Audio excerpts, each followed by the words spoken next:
Well, good morning, good evening, good afternoon, wherever you are in this bright blue marble. Welcome to another Neovation webinar. My name is Susan Harrell, and it's my pleasure and my privilege to program these webinars for you.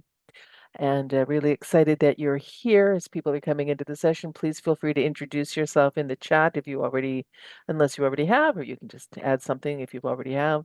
Um, Let us learn where our community is from. So just a few little bits of housekeeping before we get things kicked off. We will be sending out the recording and some of the resources that are referenced today. So you don't have to worry about that. You don't have to take notes. Just sit back, relax. You'll get the recording and the deck and the resources mentioned in the presentation today. And feel free to answer questions. Ben promises me this is going to be a very interactive session. He's got some questions for you as well. So your participation is encouraged, and I'll be keeping an eye on the chat and making sure that all the questions get answered. If we don't get to them in the course of the webinar, then we'll make sure that we get them covered at the end. So just a little bit about Neovation, the company that I work for that is presenting these webinars. We are a full service learning and development company. We build software platforms like Smarter You and AutoLearn. We have custom learning solutions to build courses for your organization. We've been around since 2012, though Smarter You predates that by a couple of years. We have clients all around the world, and we're here to help you solve your online training problems. And our big news is that we have a new product coming out this summer called Joy Suite, which is a knowledge management system that is really interesting. It is an AI infused knowledge hub and interactive training tool, and we'd love to show it off to you at some point. If you're interested, just email me at hello@joysuite.com. But that is my commercial message for today. Um, but we're very happy to be able to present these webinar series to talk about all aspects of L&D, not just, how to use a platform or how to create a course, but some of the soft skills around learning and development. And it is my absolute pleasure to introduce one of my favorite people, Ben Dewick. Ben works with Neovation as our performance and leadership coach. He works with our leadership team and all of the Neovites to help us improve our performance and just be better at everything that we do. He's introduced us to something called Clifton Strengths. And now I've taken every personal development piece of software that's out there, Myers-Briggs, all of those things. And Clifton Strengths is the one that has actually changed my life. So that's my personal plug for what Ben does in his practice as a performance coach. He brings a lot of heart and soul to every interaction. He has a great sense of humor and brings a lot of joy and knowledge and experience to the work that he does in leadership. So he and I were talking before the session, and we've agreed that leadership is really the superpower within learning and development, that it takes great leadership to create a culture of online learning, continuous learning, and continuous training, and to get people involved and excited about the training work that they're going to do. So on that note, Ben, I will hand it over to you. I will stop sharing so you can pick up the screen share. And there we go. Over to you, Ben. Well, thank you for that wonderful introduction, Susan. You said all these wonderful, kind things about me, and now there's all this pressure to deliver, and hopefully I will be able to for all of you on the call. Good morning, good afternoon, good evening from wherever you might be. Before we dive too far in, I want to actually have you go through a little bit of a thought exercise, and I want you to pause for a moment and think of a significant or influential coach in your life.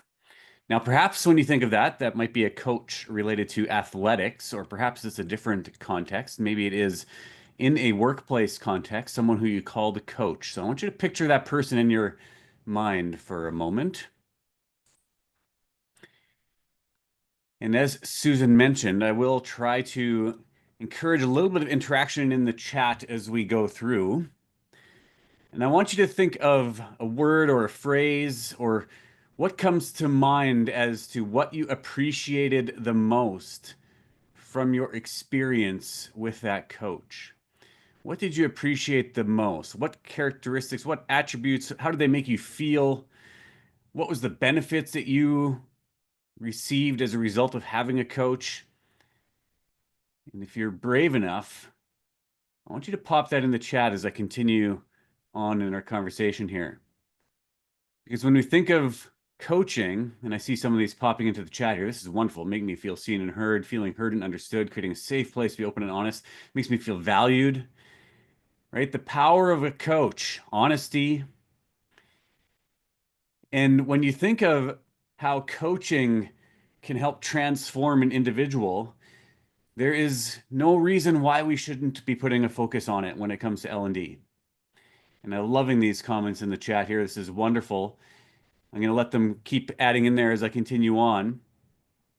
And the key question when I think of, coaching for excellence is what does it look like for you within your organizations that you represent to integrate coaching as an intentional strategy, as an intentional step towards helping accomplish the goals that you're trying to accomplish within your organizations, and specifically in the context of L&D, within L&D. How can it help support those areas? And one of the words I want you to think of as we continue to go through here is just what does it mean to have a coaching conversation? What does it mean to have more conversations? And we're going to be talking about that as we go.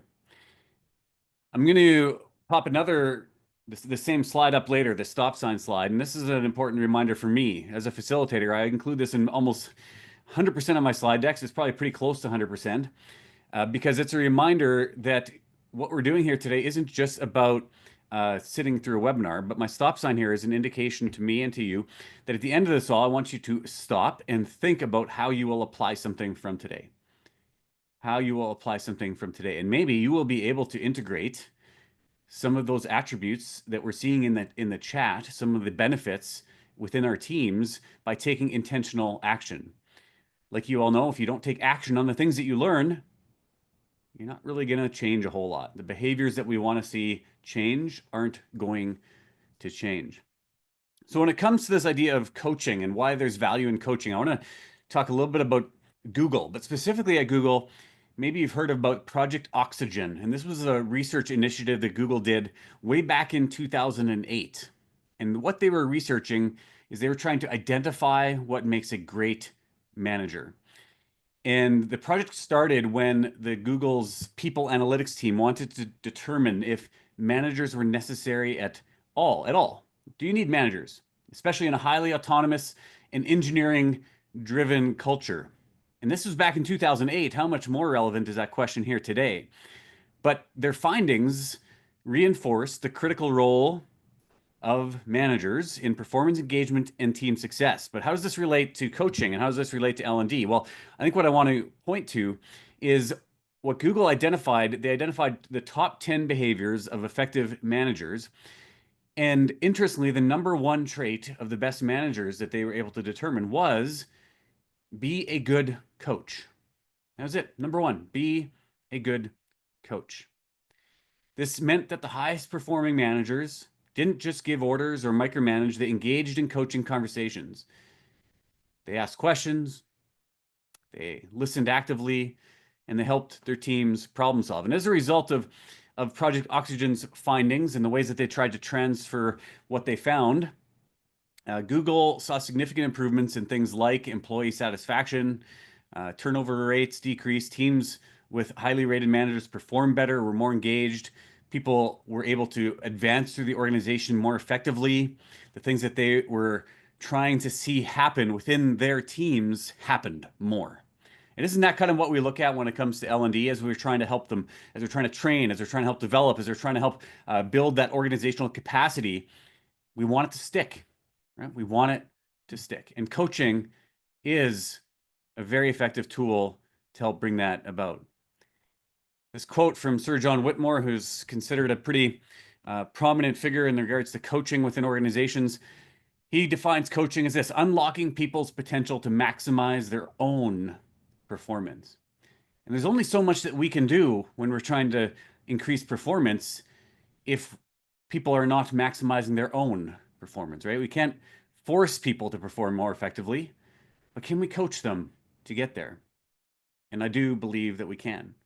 And in the world of L&D, I know there's different challenges and frustrations. I spent a lot of time in my roles working with organizations, working with L&D departments and HR and adjacent types of departments within organizations. And there's different challenges and frustrations that they're seeing, right? You see this lack of learner engagement, challenges of measuring impact. How do you shift from that push to pull, right? Where they own their own development? How does this all work with remote and hybrid learning? How do you develop your own internal subject matter experts? How do you build that learning culture? And of course, Neovation helps with many of those things, but coaching also helps with many of those things. When we look at why coaching is even an important thing to pursue, I'm a firm believer that a good coach helps all of these challenges. If you have good coaches, it's going to help people be more engaged, et cetera, et cetera. But it goes beyond just L&D. We just know that there's value in coaching. 47% of employees report that they received feedback from their manager only a few times or less in the past year. And that's kind of a coaching conversation. How do you have some of that coaching engagement? Only 26% of employees strongly agree that the feedback they receive even helps them to do their work better. So, what can we do differently? Perhaps it's a coaching conversation that is more effective. Only 30% of employees worked with their managers to set their goals. And yet, we know regular, meaningful feedback leads to 3 times more engagement. And it helps to connect individualized, click, there we go. Connect individualized development with performance measurement when we are doing coaching as well. And in fact, when we think of L&D in and of itself, and when we think of training, we know that training combined with coaching actually boosts productivity by 88%. Isn't that crazy? 88% if you combine it. So if you aren't integrating coaching as a strategy within learning and development, you're probably missing out on effectiveness. We also know that 20% of learning comes from coaching, mentoring, and interactions with coworkers. It's not just on its own that you learn from a program or from a course that you go through. How do you have interactions beyond that? And how can coaching support that? And for people in the world of L&D, you're familiar with the Kirkpatrick, so I have a typo on that slide. I just noticed the Crick-Patrick Phillips model. Many of you are familiar with the Kirkpatrick Phillips model, and we know that coaching can help bridge the gap from knowing what to do to actually doing it, right? Which is what we want to see. We want to see that behavior change and application. And we want to see our cultures grow. We want to see that learning and culture develop. And we know that coaching cultures are 2.9 times more likely to be capable of engaging and retaining top talent. So how can we build that culture? How can we help grow our impact? I'll share one more quick case study with you from an organization called Better Cloud. Better Cloud is a tech company, and they were experiencing a lot of rapid growth. And of course, when you have rapid growth, many of you, if you've been in an organization that has went through rapid growth, you know that it brings about some challenges in leadership consistency. Managers were primarily focused on tasks and results, often neglecting employee development. And that, of course, impacted engagement scores, higher turnover. So Better Cloud implemented a company-wide coaching initiative throughout their whole organization. And that included training their individuals in their organization, especially their leaders and their managers, on coaching conversations instead of just being directive. And they encouraged one-on-one coaching check-ins focused on growth and not just performance. And is really about implementing this coaching culture where questions replaced orders. Okay, where questions replace orders. And Better Cloud saw a 30% increase in employee trust, saw a significant drop in turnover, stronger collaboration and problem-solving skills, and just in general, more engagement in all initiatives within the organization, including the initiatives they had around training, learning, and development. So what does this mean, though, to develop a coaching culture? Well, for me, I started doing coaching, one-on-one coaching, as part of my role. And I quickly realized way back when I first started doing this, that coaching wasn't as simple as just giving advice or providing solutions, right? I'd spent years developing expertise in leadership and in business strategy. So I had this instinct, right, to just jump in and tell people what to do and just solve things for them and just be like, hey, this is what you need to do. After all, that's why they're coming to talk to me for coaching, right? I'm here to give them the answers. But it was actually a part of my journey. Over time, I noticed something. Some of my clients, when I would share some of these ways that I was approaching things, they would nod and agree, but they weren't always acting on my advice, right? Or others seemed hesitant, as if they weren't fully bought into what I was offering, what I was saying. Maybe you've heard some of that feedback in some of your learning and development programs, right? Where they nod and agree as they go through the training, but what actually changes, right? Or maybe they're hesitant, right? To actually implement what they're learning. And so for me, and as I was working with clients, I had these clients coming back to me with the same challenges again and again and again. And what it meant was that my advice wasn't actually helping, right? It wasn't helping them to grow, it wasn't helping them to own their own problem and solve it themselves, or in the context of learning and development, own their development, right? It was all about just me trying to tell them how to develop. And that didn't tend to work. So I needed to really transfer my own role as a coach to provide more of an opportunity to help people discover the answers for themselves and to really look at how they could implement the things that they were learning, that they were trying to integrate into their workplace more effectively, which is where I started to focus a lot more on coaching. Now, Susan mentioned a bunch of the things that I do. You can see a bunch more on this screen there. As I founded Cantera Leadership Incorporated about 6 years ago in order to be a part of helping organizations. I'm also a Crestcom authorized distributor. Crestcom is an international leadership development company. We worked with over 1 million different participants in over 60 different countries, and we've been doing this for over 30 years. And short version is that I believe, and Crestcom believes, that we can make the world a stronger and more ethical place by developing great leaders. And one of those ways is coaching. One of those ways is to coach more effectively. And in fact, today I want to talk about a few quick things, and some of these we've done already. Review coaching as a business and team driver. How do you use coaching to help drive that? And also, how do we ask better questions within our organizations? And how do we tame what I call, well, not just what I call, but there's an author I'll introduce you to, taming the advice monster. And really, ultimately, the goal is for you to bring what we're learning about here today back into your workplaces, and maybe you can be a better coach, where you can help build that coaching culture along with your learning culture and understand how it can work together. When you think of the workplace, it's been changing, right? And this is where coaching really seems to help. When you think of the past in the workplace, you can see the different things that people might have seen as a priority: paycheck, satisfaction, boss, et cetera, et cetera. But the future, or I would actually call this the current situation. This is from Gallup. Gallup is an international, they do international research around the workplace, and this is what they've determined. And I think this is actually the current approach: purpose, development, and coach. Right? Instead of my boss, my coach. Right? How do we become coaches more effectively within our organization? And how do we move from boss to coach? And when you think of what a boss says, it's more about telling more than asking. It listens to speak, cares about the task. But a coach takes a different approach, right? Asks more than tells, listens to understand, cares about the person. When you think of this coaching mindset, it's really taking the approach of being the coach they need, right? Being the coach that they need in their context. You want them to learn something? How do I coach them to learn? You want them to develop performance in a certain way? How do you coach them in their performance?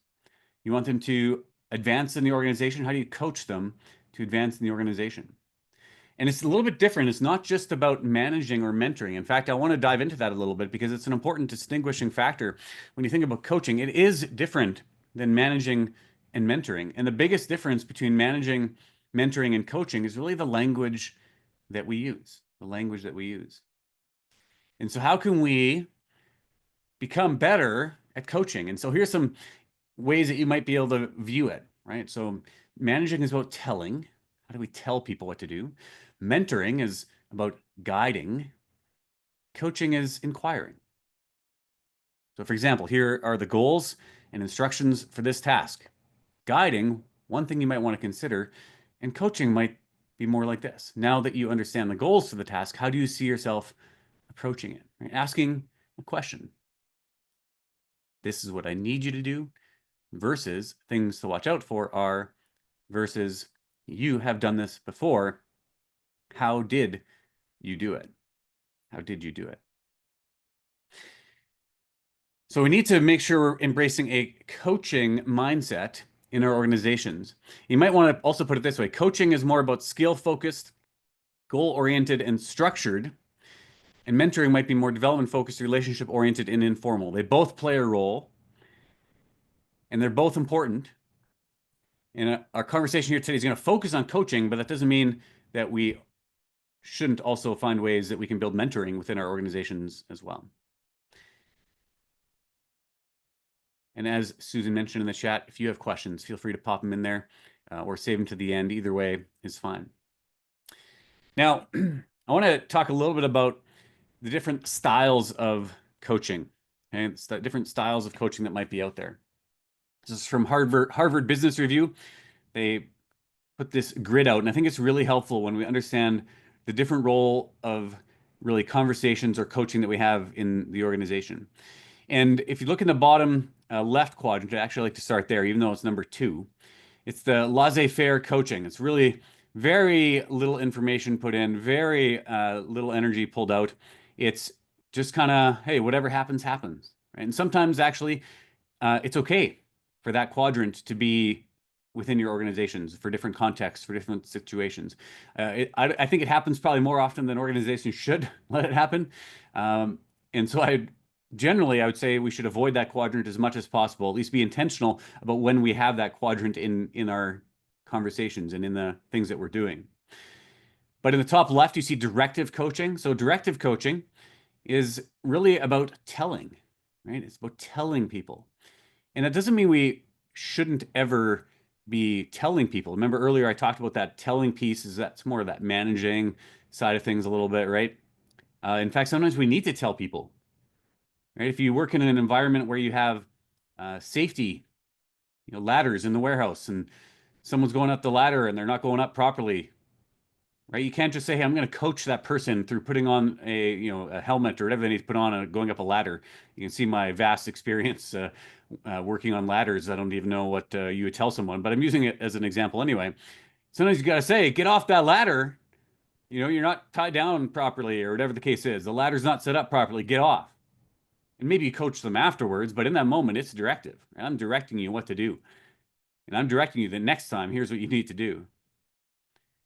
There's also non-directive coaching, right? Non-directive coaching is kind of that time where you're not really doing a whole lot of coaching them through things, right?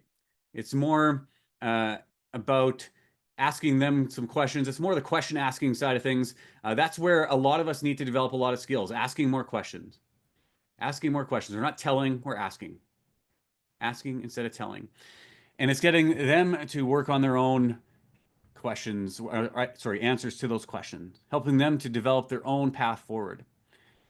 And that might be a situation where they are in the midst of going through a course where you're trying to help them to learn a certain type of skill. And then you coach them with it. You might ask them, "Hey, what are you hoping to accomplish within your own development around this skill?" Okay. Where are you currently at with it? What are going to be some of the things that get in your way towards success? How will you move forward to make sure that you overcome those barriers? And then situational coaching basically combines directive and non-directive together, and it's just kind of wearing the correct hat when you need to wear the correct hat. But what I wanted to really highlight on this quadrant chart is this. We tend to be reflexively and instinctively in the directive coaching or just being directive quadrant. And one of the interesting challenges I sometimes give my clients is, what would it look like if you spent the next few days trying to overcompensate into the non-directive quadrant? What would it look like if you just tried to only ask questions for a few days with your team? It'd be an interesting challenge. No, it doesn't necessarily fit in every exact situation, but I'd be curious as to how that would feel. And for most of us, it's like a muscle that we haven't used very much. We might use it the wrong way. We might get a little bit sore, but the only way you can actually develop that muscle is actually by exercising it. Exercise that muscle. And really, coaching is a muscle that we need to exercise and we need to practice and we need to be more effective at.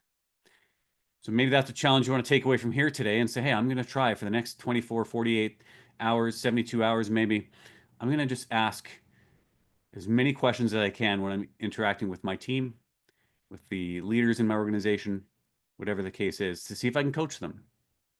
Because that helps us to develop our own growth mindset, but it also helps to develop that coaching mindset within our organizations. And coaching has a direct impact on a growth mindset for people. Whether you're the coach or whether you're being coached, it actually helps us in regards to how effective we can be uh, with that growth mindset. I'll share a little bit of a example from Microsoft, Satya Nadella, and he talks about it this way. He says, the learn it all does better than the know it all. And you all know this, right? I'm talking to the people that get it, right? But how can we develop in that way where we are the learn it all rather than the know it all, where we just want to keep developing ourselves? And a little bit of a background on Satya's impact at Microsoft. If you go back till previous to 2014, Steve Ballmer was the CEO of Microsoft back before 2014, and his leadership style was a dictatorship style. You don't need to research very hard to find out that Steve Ballmer was more of that Darwin's survival of the fittest kind of approach when it came to the organization. And in fact, the company was getting into some big trouble in regards to their performance as a company pre 2014. Satya came on board that year, and he to take over as CEO, and he led with a coaching culture mindset. That's really what he was integrating there, leading with questions, right? Leading with questions. And over the next period of time, the company saw its stock appreciate 400%. 400%. Imagine that, right? Coaching building a coaching culture can be so powerful, so powerful. And really, it's how do we develop that leading with questions? How do we develop our abilities to ask better questions? And really, the power of the question. When you ask the right questions, it can unlock the potential of people on your team. It can help with empowering new ideas, create adaptability, build confidence and competence, which is one of the whole reasons why we want people to develop. We want them to be more competent. It actually helps increase accountability when we ask the right question, because we know that if someone answers something themselves, they are more likely to follow up on the things that you ask them to do from the accountability piece. So questions make coaching impactful. However, the key to asking the right questions comes back to the importance of the language that you use. Let's talk about some differences between open-ended questions and closed-ended questions. Open-ended questions require more than a simple one-word answer, and they can be great for gathering information. And we shouldn't ignore having these open-ended questions at all, because we want open-ended questions. This is a part of coaching, learning how to ask open-ended questions versus closed-ended questions, questions that are answered with a yes or no, and great for confirming information. We need to be intentional about understanding what kind of questions should we ask. What kind of questions should we ask? So let me throw a quick little interactive activity here together. Okay, so I want to see some of your thoughts in the chat around. I'm going to throw out some close-ended questions, and I want you to come up with an open-ended alternative and pop that in the chat. Okay, so here's the first one. Here's a close-ended question. Do you like your job? What's a different way? I'm not asking you to answer the question. What's a different way to word this that would be more open-ended that you could ask instead? Who wants to throw a guess in there? Here we go. Yeah, we got a few people. Look at this. This is fantastic. Look at all these answers. Yeah, love it. You can read through a bunch of them in there. They're all wonderful. Some of them are similar to each other. Okay, so that might have been an easy one. Let me try another one here, okay? Here's another close-ended question. See how many can get a good answer to this one. Is your team working well together? Is your team working well together? What's a different way that you can ask that leads towards more conversation? Okay, how does your team communicate best? I like that, Heather. Yeah, tell me more about your team dynamics. How well do your team? Yeah, some good suggestions there. Right? Yeah, team strengths. I love that from a Clifton Strengths coach myself. Focusing on strengths, always a good idea.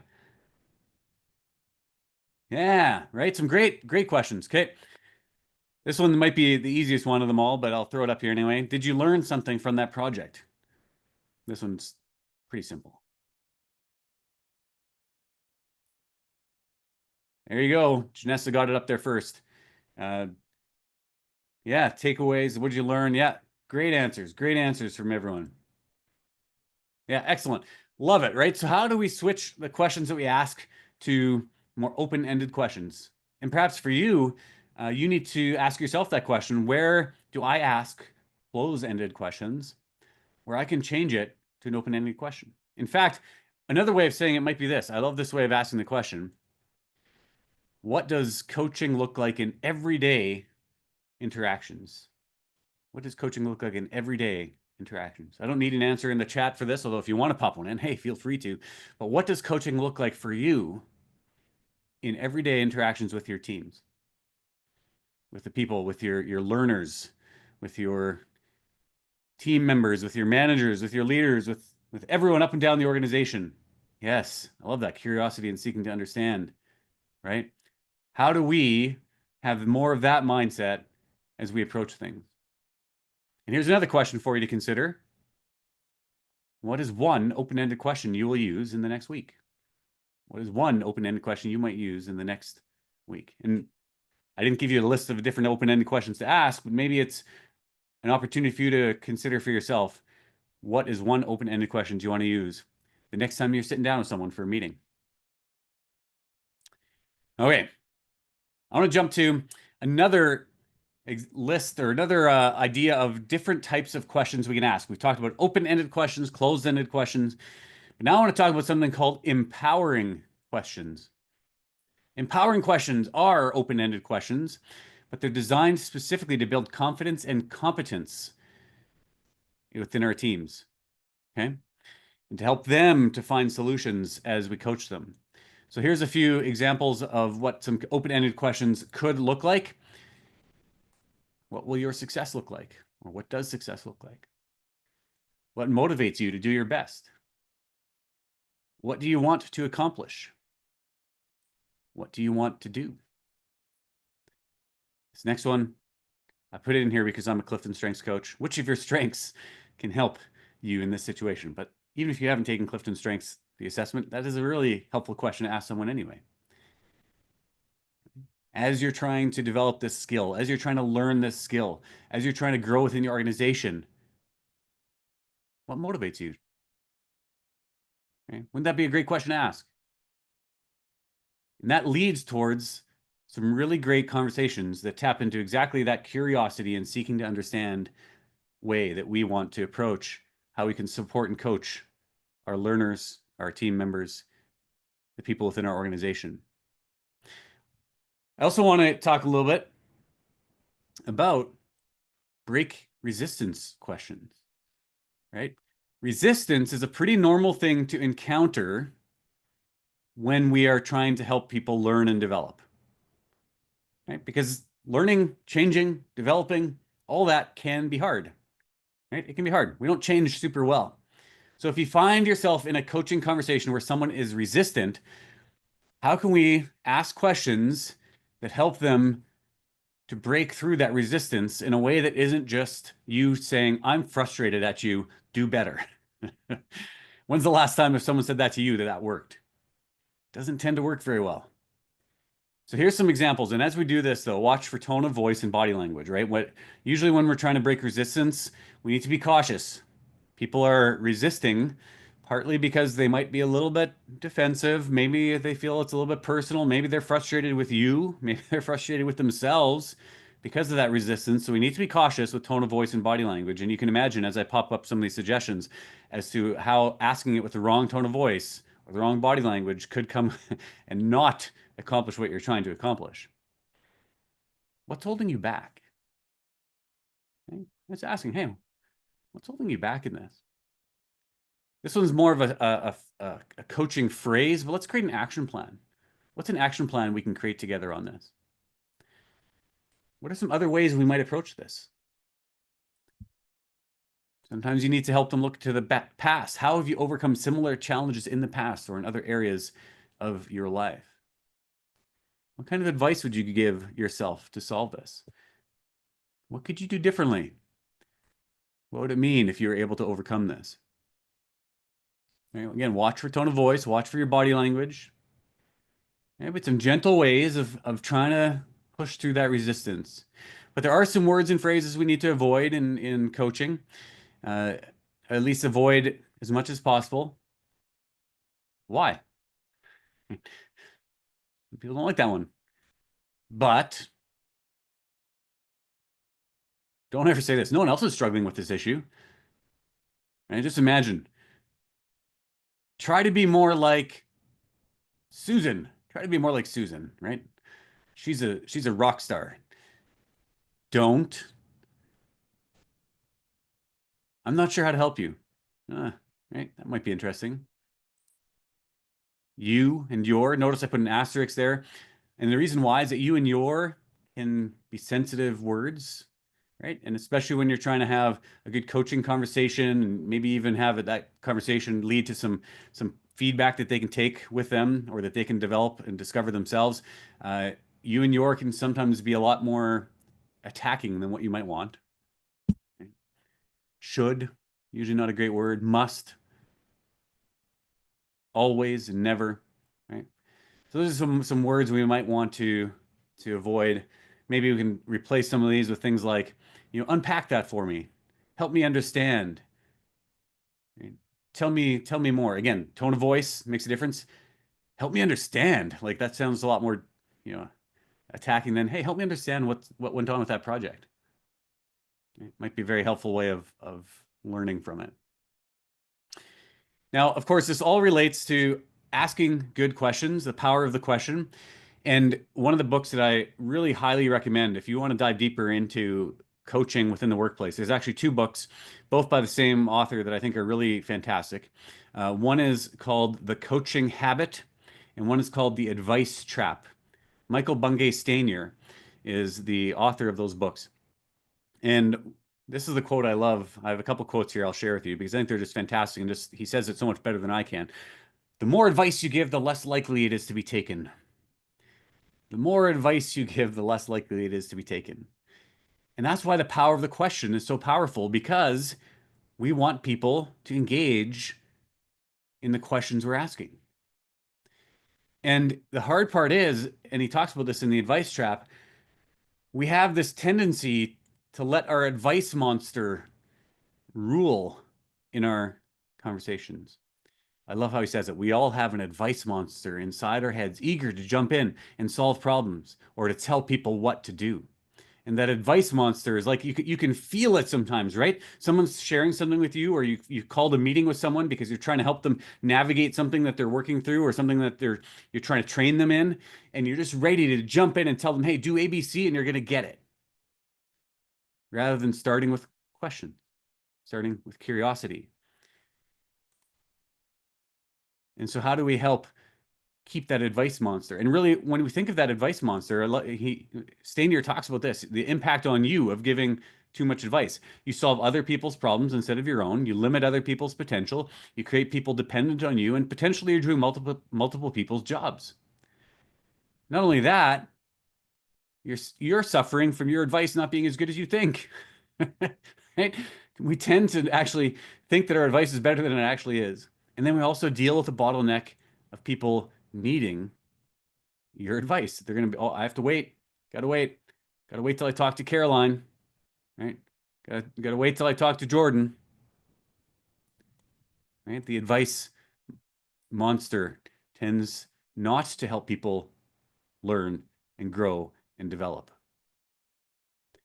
We actually know the neuroscience behind this, and I'll share this with you before I'm going to give you one really good model for how to kind of coach people in a very simple thing to remember. But before I do that, the neuroscience of asking questions versus telling people what to do.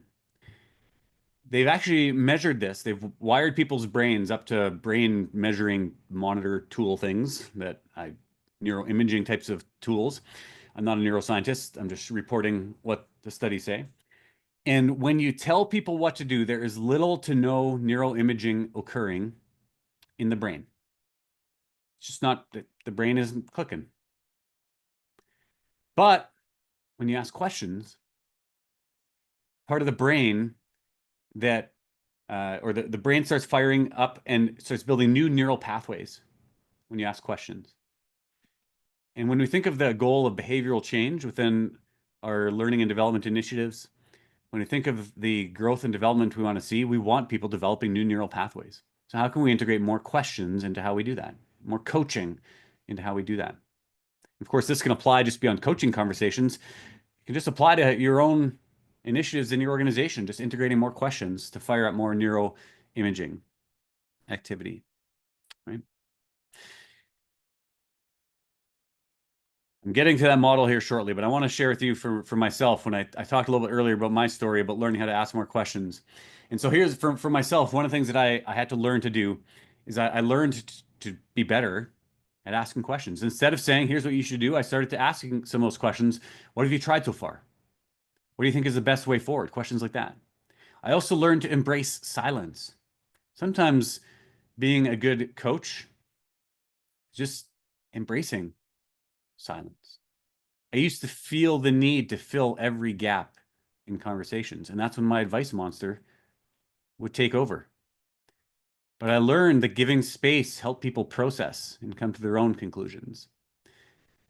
I also tried to empower more than instruct. Sounds a little bit cliche, maybe, but I shifted my mindset from I need to fix this to I need to help them think through this.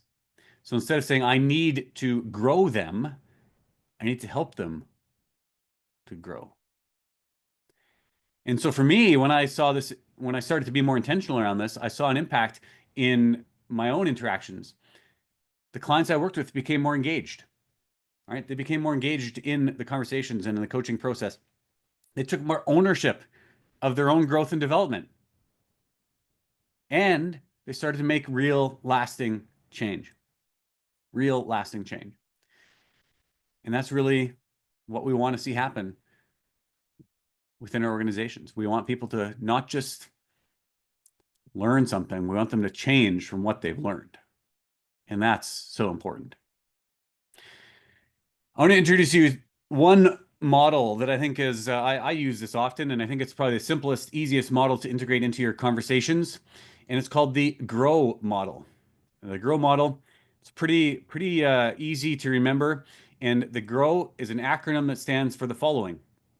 G stands for goal. So really, when I'm talking about this acronym, it's just four types of questions that you can ask based on the acronym. So G, our goal. It's really what the idea around goal is asking the question, what's your goal here? What are you hoping to accomplish?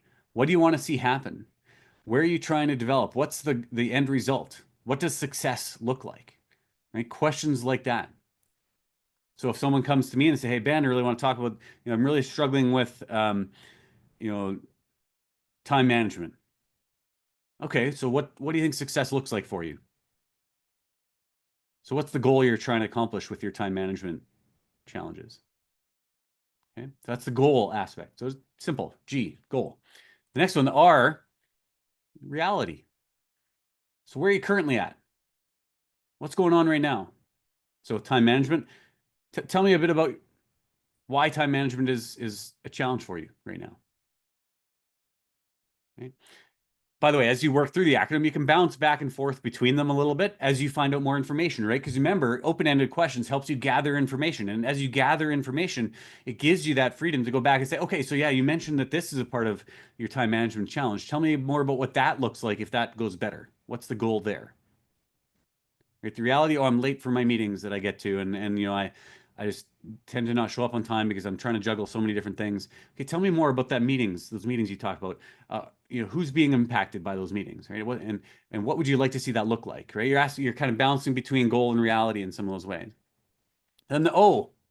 Now, technically, you can put two O's in here, but it doesn't flow as nicely to say gruo. I don't know how you do that, but it's what are the obstacles? What are the options you have? So obstacles is the one I like mostly here because it really allows you to ask questions again around this time management scenario that I'm using here to be able to say, okay, so you talked about being late for meetings, like what's getting in the way there? What's getting in the way of success? You said your goal was to show up on time to that meeting. Your reality is that you've got too many things you're juggling. What's the obstacle? Oh, I had this meeting beforehand and just always goes overtime. Okay, tell me more. Why does it go overtime? Oh, I'm meeting with so and so just they just are so chatty. It helps define what we're trying to overcome. Okay. Options. What are some things that you've tried? What are some things you haven't tried? What are some things that you might want to try? What are the options for you? And then the last one, W, what will you do, or what is the way forward? What will you do? What is the way forward? Because coaching conversations, the best coaching conversations lead to action. The best coaching conversations lead to action. Okay.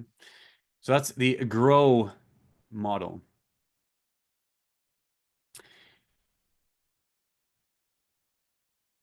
At the beginning of our time here today, I popped up the stop sign, right? The stop sign. And the reason why I popped up the stop sign at the beginning was because it was not just about sitting here and learning something in this webinar, but I actually want to challenge you to consider what you will do. I like to say this as well. Inspiration is not the end game, right? Now, maybe I'm, over speaking or complimenting myself too much by making it sound like I was inspirational. Whether I was inspirational or not isn't the point, but the end game is not to just come and learn. It's actually to change behaviors. And we know that changing behaviors is hard because we have ingrained patterns in how we do things and what we do. I want you to think about what it is that you will do. And in fact, I'm going to introduce you to a lovely habit building formula that I love to share with people. This is a combination out of the book by James Clear, Atomic Habits, and a book by BJ Fogg called Tiny Habits, and the Charles Duhigg book, The Power of Habit. Lots of books about habit. All three of those books, highly recommended. Any one of those three, if you picked one up and read it, you'd get some good value from it. But here's the lovely statement I like to use to help drive behavioral change. And this can apply to this coaching conversation. It's pretty simple. When instead of I will. The when is important because it identifies the trigger of when something is happening, right? What is the trigger? So when I sit down with my colleague, that's the trigger. It can be time-based, it can be location-based. So when I show up at work in the morning, that's kind of location and time-based. The second blank, instead of blank, that is the current thing that you do. So when I show up at work in the morning, instead of opening my email and getting distracted, I will is the new behavior that you'd like to replace it with. So in my totally just off the top of my head made up example, when I show up at work in the morning, instead of opening up my email, I will walk down the hallway and go say hi to my colleagues. In fact, in the power of in all this habit building theory, the action you take should be the most simplest step you can take to change the habit and build a new behavior. Mindlessly simple in a way. Because your brain doesn't like big steps, it likes small steps. So what's a small step you can take? The smallest step towards changing your new behavior. So when instead of I will, here's my next interactive challenge in the next few minutes. I would like to invite you, and I'm going to stretch a few of you because maybe you don't want to add anything into the chat here on this. What is it? There's two things you can put in the chat. One, what is it that you're going to take away from this? What's the biggest takeaway from our time here that you're going to do? What are you going to do differently? Or if you created a little habit statement around something we talked about here today, the when instead of I will, I'd encourage you to pop that statement into the chat to share with everyone else. I'm going to give you 30 seconds of some silence. I'm going to embrace the silence here while you interact in the chat.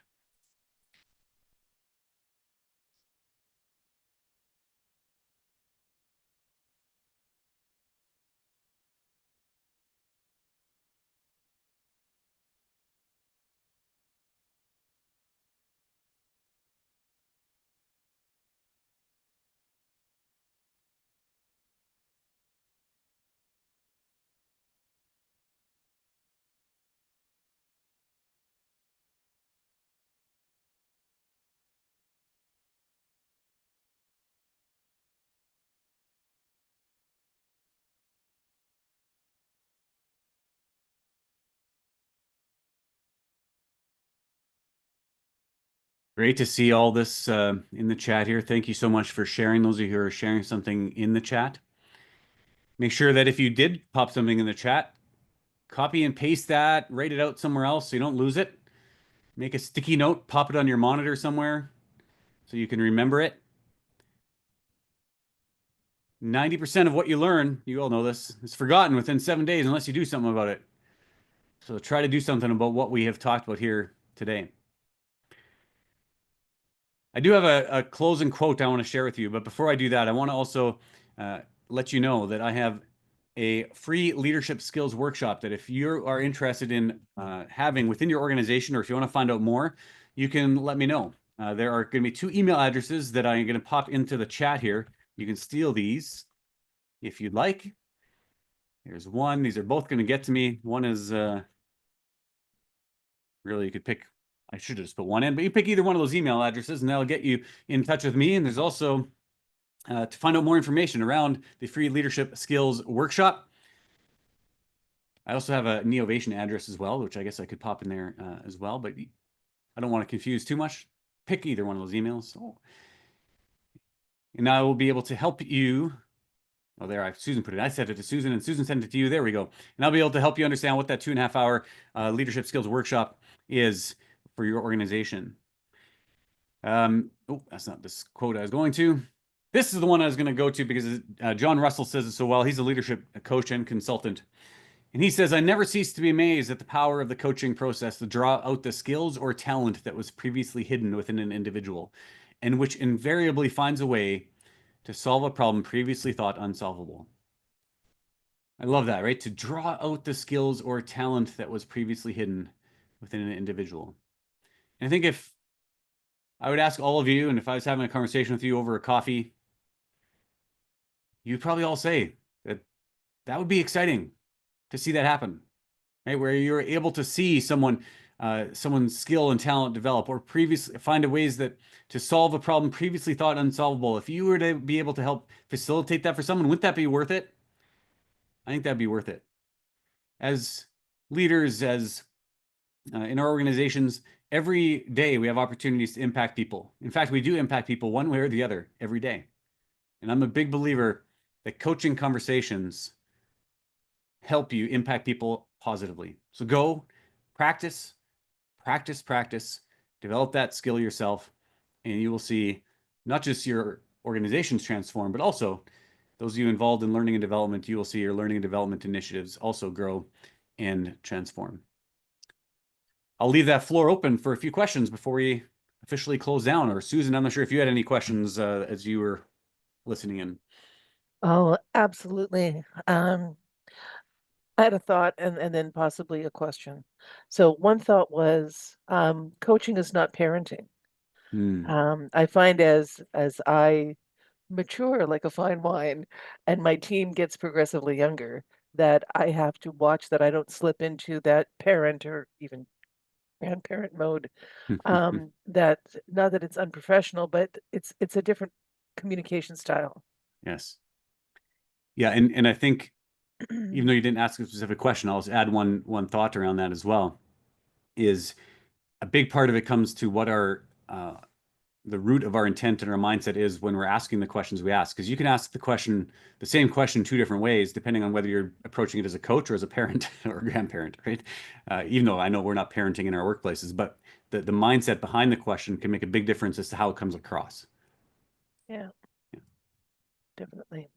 And then my question is, how do we ensure, like, how do we document coaching? How do we ensure that we keep track of the things we're Mm, coaching about? Do you have any suggestions on how to document that, how to keep good notes? And I'm not yeah. talking about like formal performance reviews or, Okay. any of that stuff, but just for yourself, for myself. Yeah. Yeah, I think one of the things that I've done within my coaching, and this may or may not be work for you, and if anyone wants to add a thought as to how they're doing it in the chat, feel free to do so because sometimes we learn really well from what other people are doing. When I first was coaching, I made sure that during the coaching call, I actually didn't take as very many notes because it's actually hard to coach and give active attention to people when you have a notebook in front of you and it looks like you're looking down, especially when you're coaching virtually. And many of you I know work and coach in organizations where you are virtual or hybrid. And so it's really distracting in a way. So I tried to make sure at the end of each conversation, I took 5 minutes And I had a Google sheet and I just captured the notes. If I was coaching you, Susan, I'd write down, Susan, here's what we talked about. Here's the actions that they were going to take. And that's basically as simple as that was. Now what I've done is I have, because most of my coaching that I do is virtual over Zoom mostly, is I integrate AI note takers and I just ask the person I'm coaching and I say, hey, this is why I want to use it. And it just helps me so I can just focus on you and having a conversation with you. And then it captures all the notes. And as all of you know, AI does such a good job summing everything up. Excellent. Thank you. But Any, get permission before you do the AI piece. Yeah. absolutely. Yeah, Yeah. permission is key anytime you're recording people. Yeah. And a reminder that this session is being recorded and we will be sending that out to you probably tomorrow, Friday, whenever it gets rendered and cleaned up. So you will be getting that with some of the references and resources that Ben referenced in his presentation. Ben, can I steal the screen share back? Yes. I will stop sharing. There you go. Excellent. Um, so Ben, I just, as we come up to, a couple minutes left, I just want to thank you so much for your wisdom and insight. I know that I have benefited personally from your coaching, so I can endorse all the messaging that you've given. It's stuff that you've taught the entire Neovation team, and I think in the couple of years that you've been working with us, it's definitely made us stronger. So thank you for sharing your wisdom with us today. And we love to find out from the people that are attending, what other topics you would like us to present. We present on all different kinds of topics from leadership to generational awareness in the training space to hard skills, soft skills. We've got some great webinars coming up. June is how to buy SaaS software because your LMS is SaaS software. How to make your purchase without regrets of any kind of online software that you're buying. July and August, you're going to be focused on AI tools. So July will be our custom development team talking about the AIs of prompt writing for course creation and a few other skills there. And then August 20th, it might even be Dan talking about AI. Dan and Philip are our resident AI experts. Dan, of course, is the president of Neovation, talking about some practical AI tools that we can use there as well. But we'd love to hear from you. Hello@neovation.com comes to me if you want to send your suggestions. And as we wrap this up, just a reminder that once you close your browser, there will be a survey that pops open. Zoom was giving me some grief about updating the survey, so it might have the previous webinar's name on it, or it might have the correct name on it. But there will be a very short, like 5 or 7 questions, very quick to answer. Helps us to do better, to do more for you. So we appreciate your attendance today. So thank you everyone for coming out. I hope that you found some practical skills and applications to work that coaching muscle. Please take Ben up on his free session. You will benefit from it immensely. And Ben, thank you again for giving us your time and your expertise today. Hope to all see you in the June webinar. The registration link is there. Ben, the last word is yours. Well, thanks everyone for being here and go and make a difference in your workplaces. Absolutely. Thanks so much. We'll see you next time. Bye-bye.